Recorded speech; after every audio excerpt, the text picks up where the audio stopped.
Hello again. In this video, I wanted to share with you some different methods of consuming medicinal plants and herbs, and just kind of talk you through when it's appropriate to use which method, because I think there's often a lot of confusion about how to consume plants, what way to consume them, and it's understandable because nobody teaches you this stuff. So the easiest way to consume plants is through tea. Tea is wonderful. Obviously, people drink it all over the world. And tea is a really useful method in terms of doing something that's, for example, a long-term situation. A good example of this is, somebody that has digestive upset, whether it's gas or bloating. I mean, obviously, you would do other things as well, nutritionally perhaps, and in terms of probiotics and whatnot. But for example, peppermint tea, about 3 cups of peppermint tea every day for at least 4 weeks, usually has a huge amount of benefit for people with digestive upset. So that's one of the ways to utilize tea. It's over the long term. There's a famous herbalist, Rosemary Gladstar, who talks a lot about this, and her favorite way of giving somebody medicinal herbs is through tea. The issue with that is that, if somebody's not super compliant or they forget, obviously compliance can fall. And that's always something that you think about as a clinician, is what is this person the most likely to take, what fits their lifestyle the best. So sometimes tea isn't the best way to do things, but it's a very, very nice, gentle intervention over the long term. A step up from tea is something that's called an infusion. So this is a red raspberry leaf infusion. And essentially an infusion is a tea that has been steeped for a much longer period of time. So depending on the tea and what you're actually steeping, steep times usually are like 5 to 20 minutes, right? For something like this, steep time is anywhere from 4 hours to 24 hours, depending on what you're doing. So this is raspberry leaf. I don't know if you guys have ever seen raspberry leaf, but it's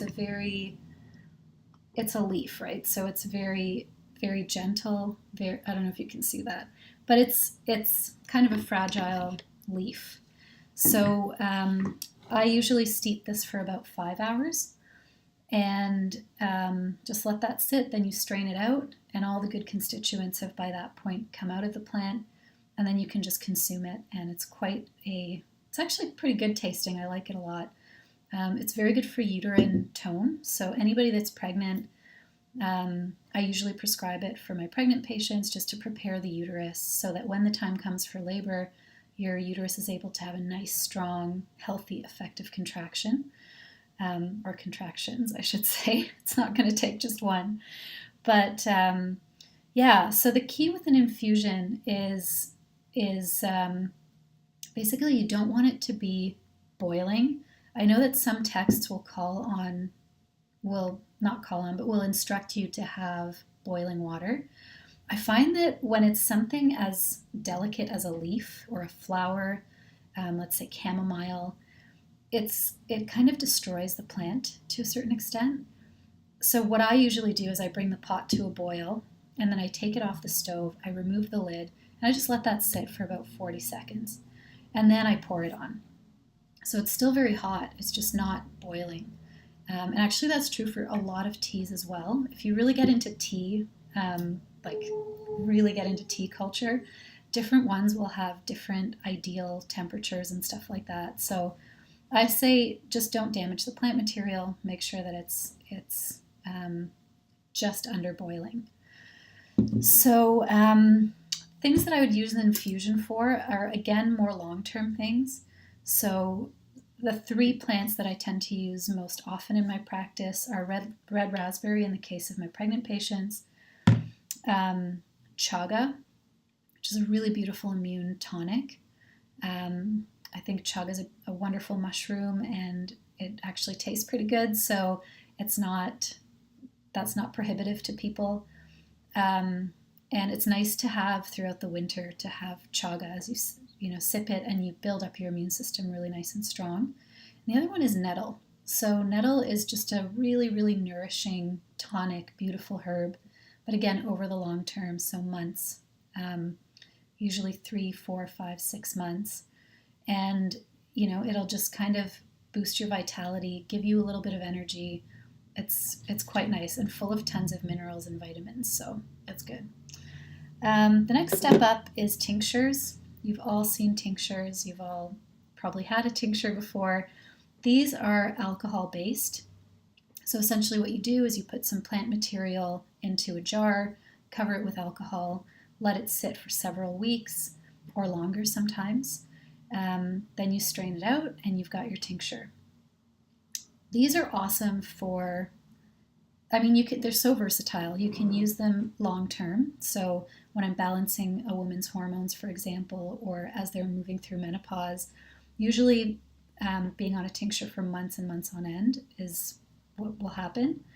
But you can also use them acutely. So if you are coming down with a cold or you're in the middle of a cold, the right tincture will get you through it and it'll be great. And what's really nice is that they keep really well because they're preserved in alcohol, right? So if you don't have to go through a full tincture, for example, with a flu or a cold, you can just stick that in the fridge and use it the next time around. So I really appreciate that about tinctures. Usually we say it lasts about 5 years. I like to replace my tinctures probably every 2 years just to keep them really fresh. But if you taste it and there's still some medicine in that, you can taste the potency, then it's probably going to work. I like my tinctures fresh.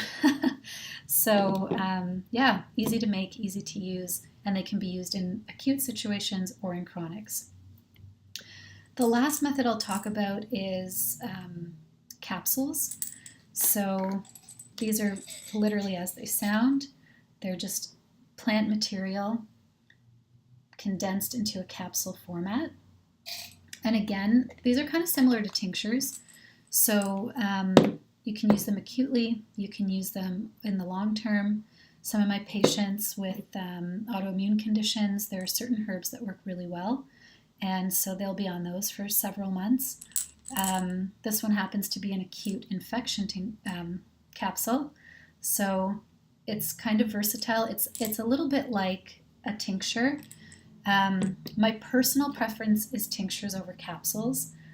A lot of people can't do the taste of these, so in that case we'll turn to capsules. But if you can, I think there's something really to be said about having the plant material on your tongue, like tasting it, even just a little bit, because we put this in water, but there's something about absorption that I think travels a bit differently when we get it onto our tongue. So my favorite ways of consuming them are through infusions and through tinctures. If taste is an issue, capsules are great. And then the last thing I'll say, which I've said in various different videos before, but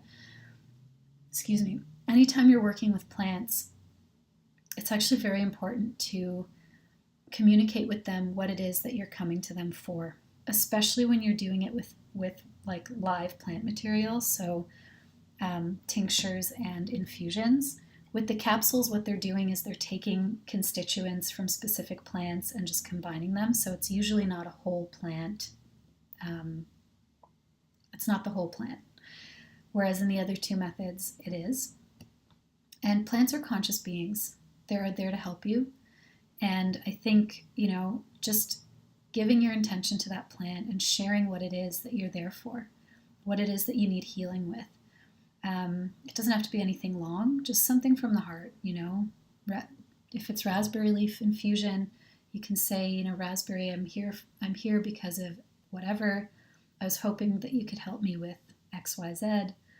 And then just give a gratitude, like sincerely say thank you, because these plants they're wonderful and they're healing. And one of the ways that I think we can honor the plants, if we don't grow them ourselves, is to make sure that we're purchasing them from distributors who know what they're doing, who take care of the plants from seed to sale, who grow them in good conditions, who make sure that the energy around the farm or wherever they're growing is positive and good, because that's actually really important. making sure that they're harvested in a good way at the right time, and making sure that they're sold for a fair price. All of these things are really important, and I think ways for us to be able to give back to the plants, because they give us so much. So yeah, that's it. Let me know if you have any questions on that.